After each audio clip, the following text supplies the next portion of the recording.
Welcome back to the eSpecial Needs podcast. I'm your host, Catherine Blanner. Here at eSpecial Needs, we want you to be able to attain not only the products that you need to help your kiddo thrive, but also get information and resources to help your family function at its best.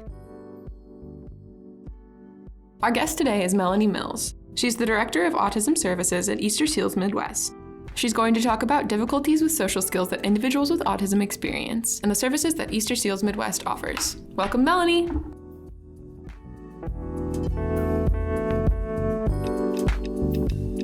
So I just wanted you to introduce us to yourselves, your job, and EasterSeals Midwest. Well, my name is Melanie Mills, and I'm the Director of Autism Services in St. Louis at EasterSeals Midwest. EasterSeals is the largest provider of disability services in the state of Missouri. We employ about 1,800 people, and we deliver services to over 5,000 individuals statewide. And we do that through 4 different divisions. One is our community living. Then we also have employment services. We have early childhood services in Kansas City, and then autism services. So for decades, we've served individuals with autism and other developmental disabilities because we believe that all people should have access to everything the community offers, regardless of the severity of their disability.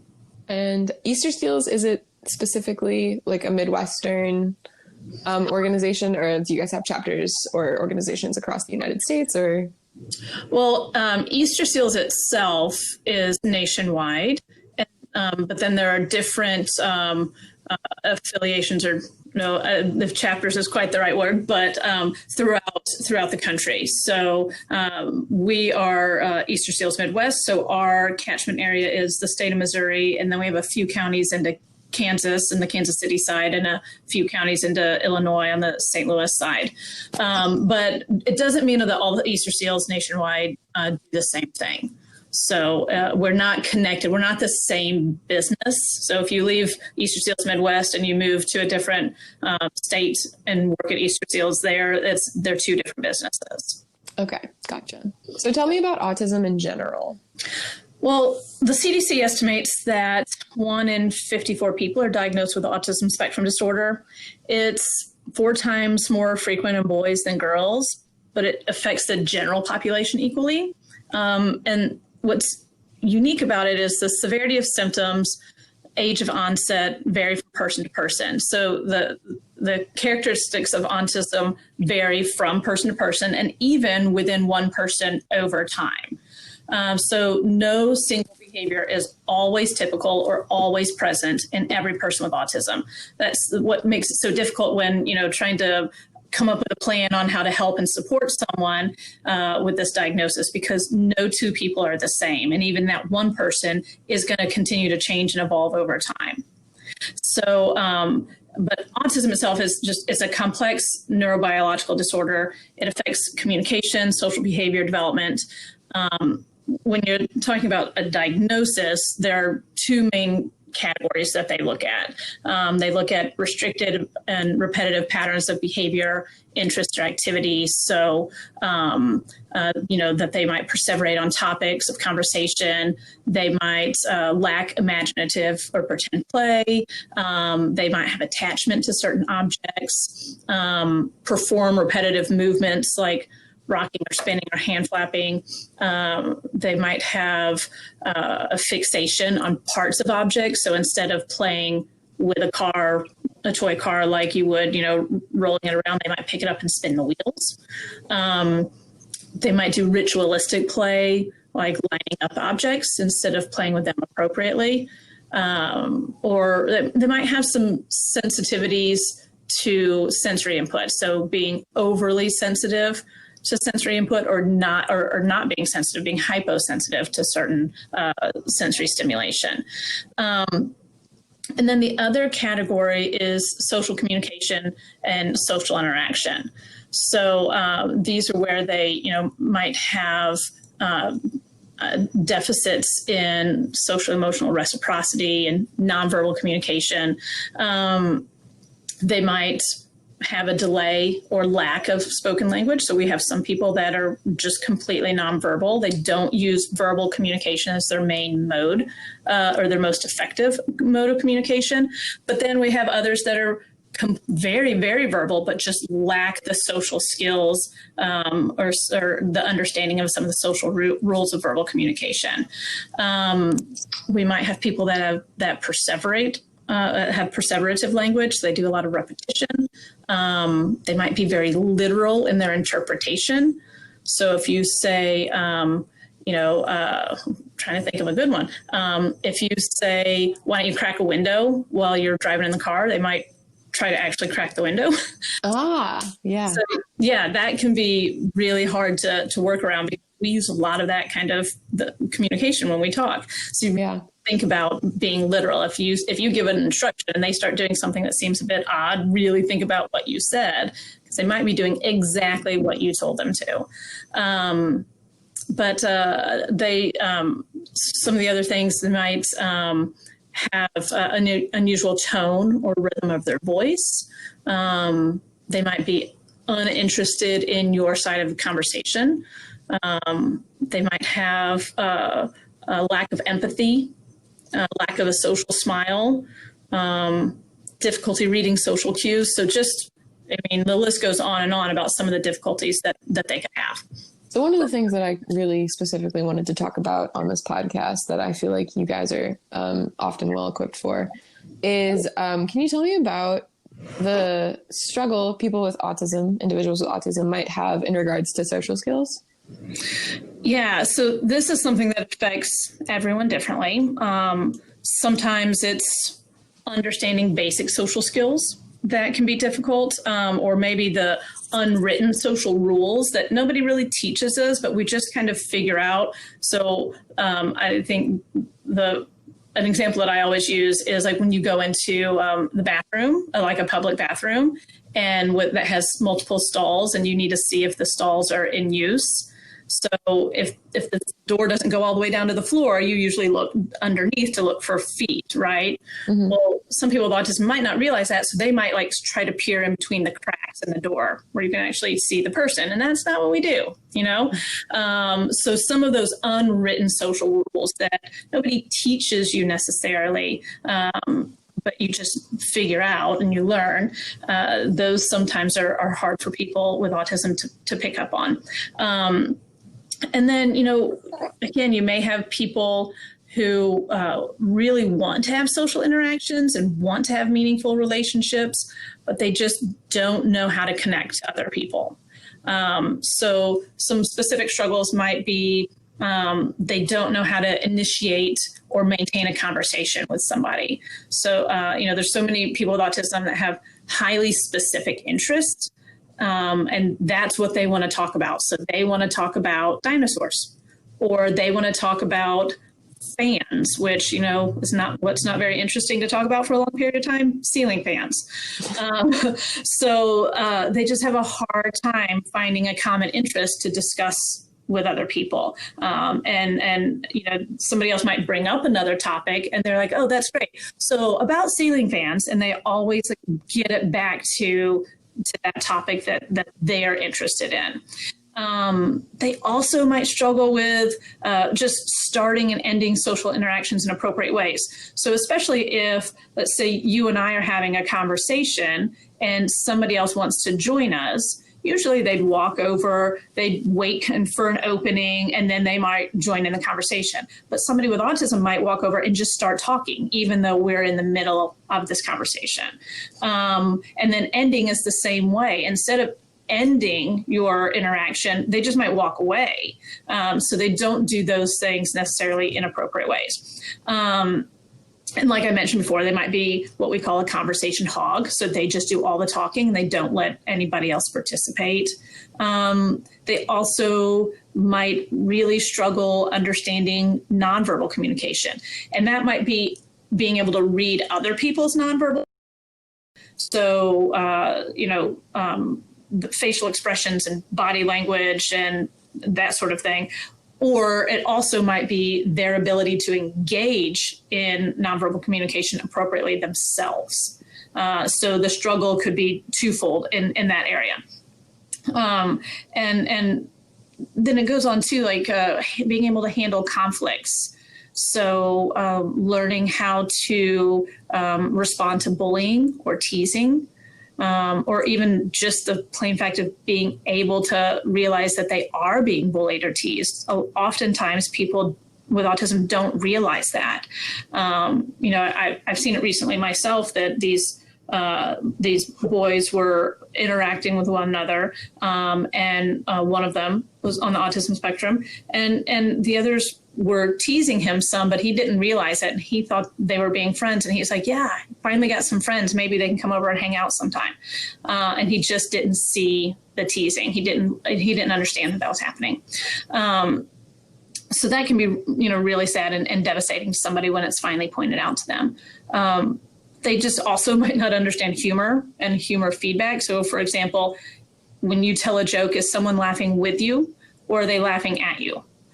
Or are they even laughing at all? If I tell a joke and people don't laugh, I usually don't tell that joke anymore, or at least I stop telling jokes to that group. But sometimes they will just continue, not realizing that they're not getting the response that you should be getting when you tell a joke.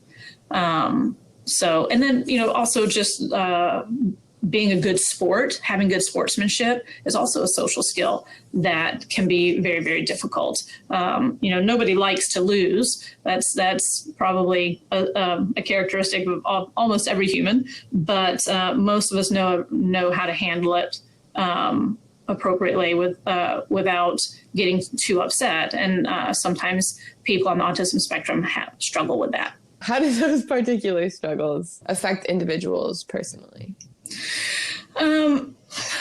We see a lot of loneliness and depression in people with autism. I think this is not necessarily a factual statistic, but just in my opinion, when people with autism, especially the ones that are very verbal and understand what their struggles are, I think we see a lot more depression in those individuals because they know that they don't have friends. They know they might be missing out on some stuff, and that can be really hard. So not only now are they having to deal with this diagnosis they have and having to learn how to navigate the social world that we live in, that they're not comfortable in, but now they have this depression as well that can be very debilitating for anybody. So we see a lot of anxiety and fear, especially because of prior experiences. So if they've tried, they've stuck their neck out there before and tried something new or tried to be friends or whatever the case may be, and it didn't end well.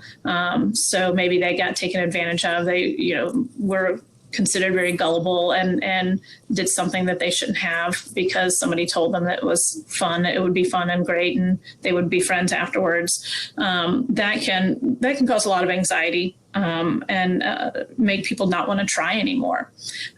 So they might just end up staying at home with their families, and that's not what people are made to do, really.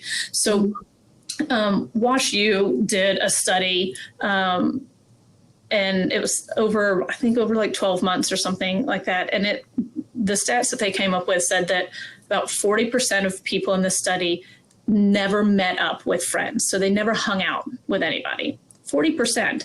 50% of them never received phone calls or invitations to activities of any sort. So that's half of the people in the study never got a phone call from anybody. And then almost 30% never engaged in any social activities at all. So just think about that. Like, think about your life and how much you do with other people. Maybe not right now while we're going through this pandemic, but typically, we're all very social and active, and to not have that can have a major effect.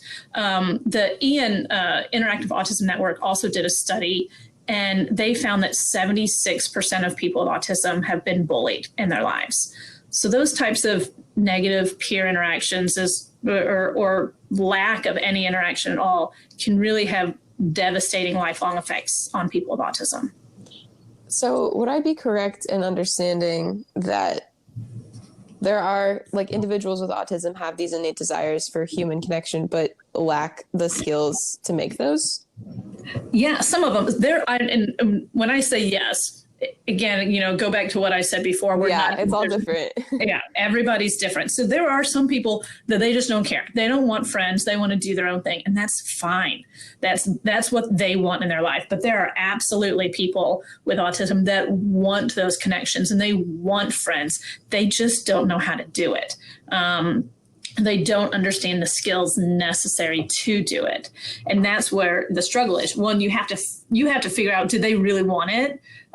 Because you don't want to push something on somebody that they don't want. So I don't want to spend all this time doing, therapy and give services for somebody that they don't want friends. They want to, hang out at home and do their own thing. I still think we need to have them try it to see if they want it, because they might not realize what they're missing.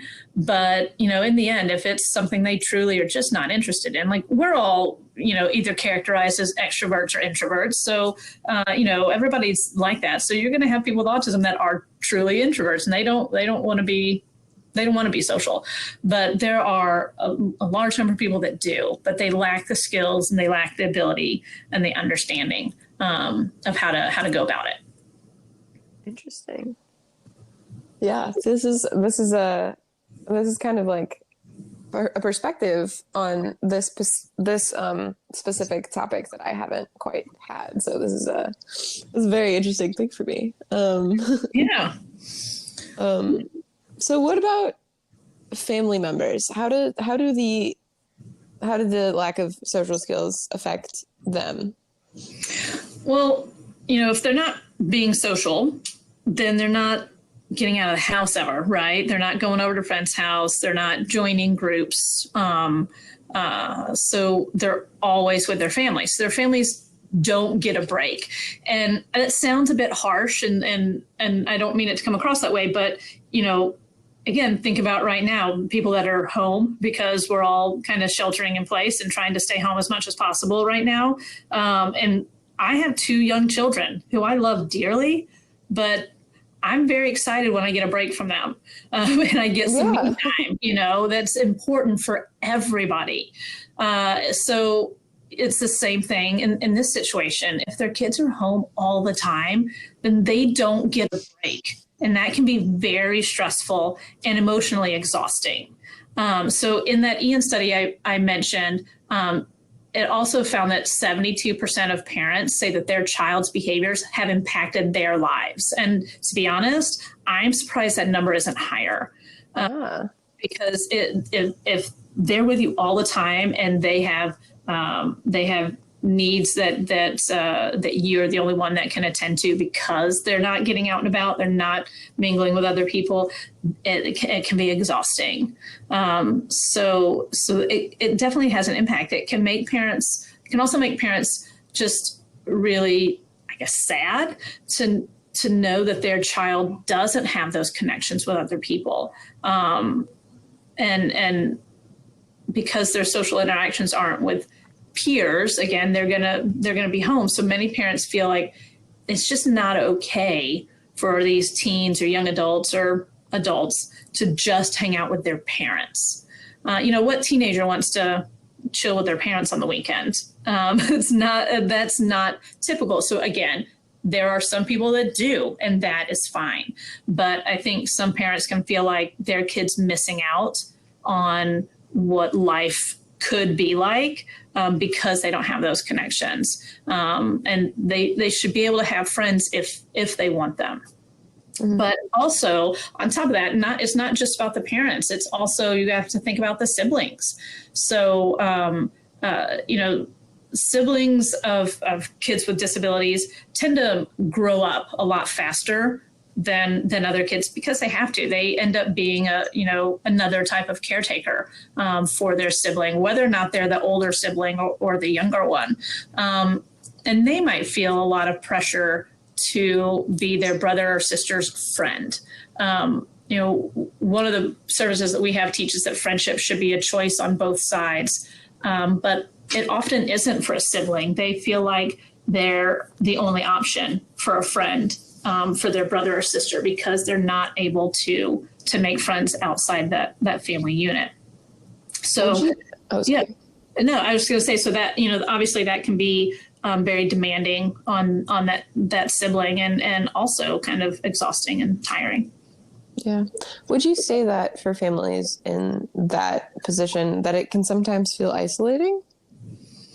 Oh, yeah, absolutely. We struggle a lot with that because parents, either if their child has behaviors, they don't feel comfortable going out in the community, or they feel like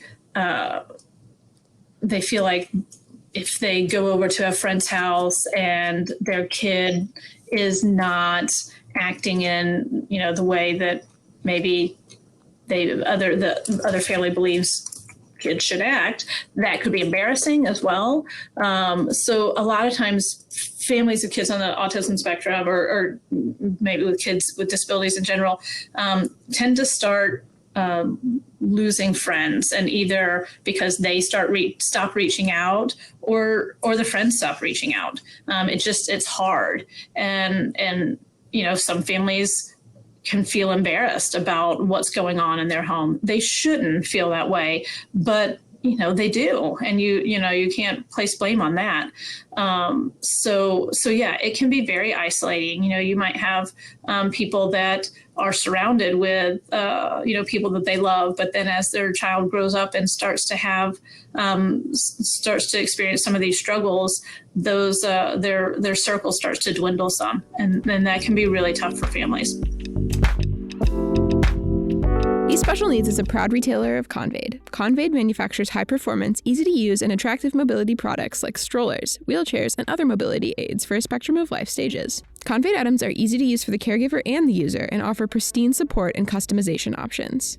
For limited time, receive your choice of one of 2 accessories free with a Convade item from eSpecial Needs. To purchase, go to eSpecialNeeds.com. The Convade Vivo is excluded in this promotion. Free shipping is available in the U.S. for shipments within the 48 contiguous states only. Remember to consult your physician or therapist before purchasing.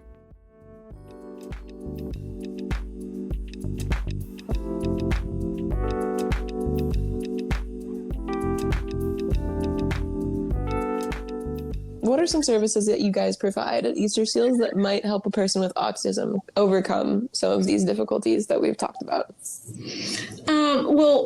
So we have several programs that from just social groups to actual social skills classes. So we have one that's called Peers, or children's friendship training, just depends on the age of the kid. Children's friendship training is for elementary age kids, and then Peers is for middle school and high school into young adults. But it's an evidence-based social skills program, which is kind of unique for it to be evidence-based and have a curriculum. So this one has a weekly curriculum for both the child as well as their parent or caregiver. So both people have to come. It's the child with autism as well as a parent or caregiver that has to attend as well. But they're in separate rooms. They're both learning the same thing, but the parent and caregiver is learning how to support their child with what they're learning that week. So it's a data-driven program. It includes pre and post evaluations. But what's great about it is what they teach translates directly into real life. So if the kids can generalize these skills that they learn in this group, they really work in real life. And research shows that Peers appears to lead to long-term sustained benefits. So it has decreased problem behaviors. It's improved overall social skills, social responsiveness, social skills knowledge, and frequency of peer interactions that seem to be maintained over time. So that data behind it is really exciting to see. But it's also great because it builds upon itself. So one of the first things that we teach is the ability to have a conversation and find a common interest. And I think I mentioned this earlier. They can be conversation hogs and not understand that they can't do all the talking, right? Mm-hmm. So the skills that they practice are learning how to start a conversation, but then learning how to ask questions and answer questions. And if you do those three things, then eventually that helps lead to finding a common interest. And now you can have a conversation about that. Everything that they learn, all of the skills that they learn throughout, and this is a 12 to 14 week program, depending on the age. So they model it, they role play it with the kids, and they're given homework assignments outside of class that they have to do before the next class. So it might be calling somebody on the phone that's not in the class, calling somebody unique and practicing these skills with them. Or near the end of the program, it's having a get together. So calling people up and arranging a get together to be able to practice these skills. So it's a really fantastic program that I think has made a big difference in some people. But, so some of the other things they might do are learning how to join into conversations that are already in progress. And we talked about that before, but it tackles struggles about joining and ending conversations, how to handle those conflicts, understanding and using nonverbal communication. All of those things that we discussed, those are in the curriculum. Every week they go to a new part of it. And then on the Autism Services side, we have some social groups outside of peers and CFT. So they're not a social skills program, but they're social groups where kids and teens or young adults can practice their skills kind of out in the real world. So we go do stuff out in the community as a group, and they're able to practice a lot of those skills that they've been learning. And then we also, in our employment services division, we have a program that's called Link. So several years ago, vocational rehabilitation created a new program for those individuals with autism who have fair to good communication skills, maybe a high school education or college or even a master's degree, but they were unable to gain or maintain employment. So their issue wasn't that they couldn't do the job, but they didn't have the social skills or those soft skills specific to the work setting to be successful. So we created a program at EasterSeals to teach those social skills needed to be successful in the workplace. So it's stuff like appropriate hygiene, grooming, dress, how to initiate and maintain conversations on other topics, because that's not just for kids and teenagers, that happens with adults as well. Appropriate and inappropriate topics to discuss at the workplace, how to ask for clarification, working as a team, how to advocate for yourself and ask for reasonable accommodations. Those are just some of the topics that they might review. And they're taught, again, using visual and hands-on strategies in their practice before getting the job. So one of the staff will kind of do an assessment and figure out, what their where their struggles might be, talk to the individual that they're going to be working with. They do some one-on-one a little bit, and then they all get together as a group, and they're supposed to come to this group like they're going to a job. So you see all these people coming in dressed in their nice dresses and, pants and shirts and ties, and they look, really dapper. But they're here to learn how to have a job and how to get through that day. They can do the job, but they don't understand the social aspect of the job, So doing the job is just one aspect of having a job. You also have to fit into the group that you're working with and be part of that team. And this really helps with that. So it's a really fantastic program that we've been doing for several years now, and it's just made amazing, wonderful progress. Yeah, it sounds really, really interesting. And this is kind of like off the script a little bit, but like what has gone into creating this curriculum? Yeah, that they've put a lot of hard work into this. I'm not gonna lie. Extremely precise and like systematized for something that feels, for neurotypical individuals, this might be something that's just kind of like innate or routine. They have a curriculum for it as well, and they've actually put this toolbox together that has all the information in it on how to do this program. So there's an instructor's manual, there's curriculum modules and handouts, there's icebreaker activities. They've done research and evaluation supported through Washington University's Brown School of Social Work. They've definitely Brown School work into it. Yeah. But I mean, one of the stats behind employment is that 93% of adults with autism are unemployed or underemployed. And that's way too high. I mean, yeah, that's pretty unfair.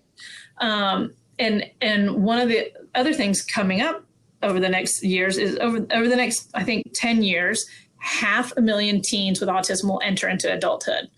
So that's a lot. How to have jobs, they need to be able to be, contributing and successful members of society. And this program is one way to help them get there.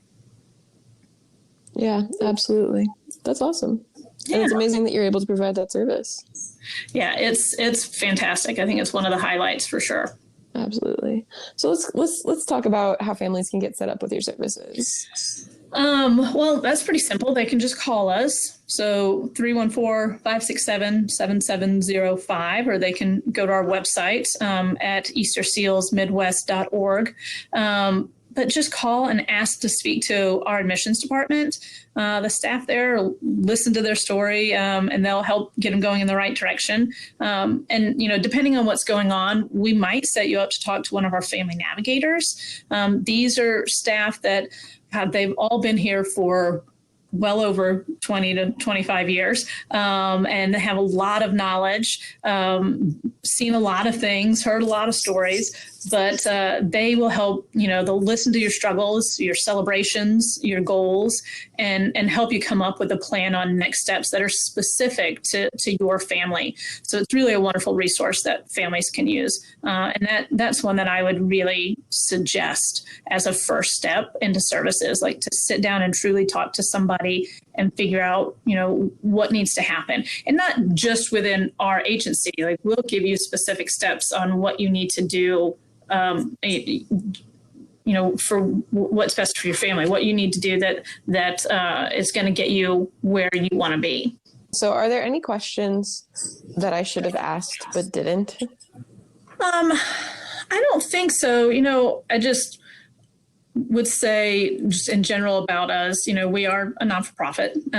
We're reliant on contributions from the community to kind of fill that gap between the rates we receive and our actual cost to provide services. So on top of that, some of the programs that we offer are free. We don't charge for them because we believe in them so much.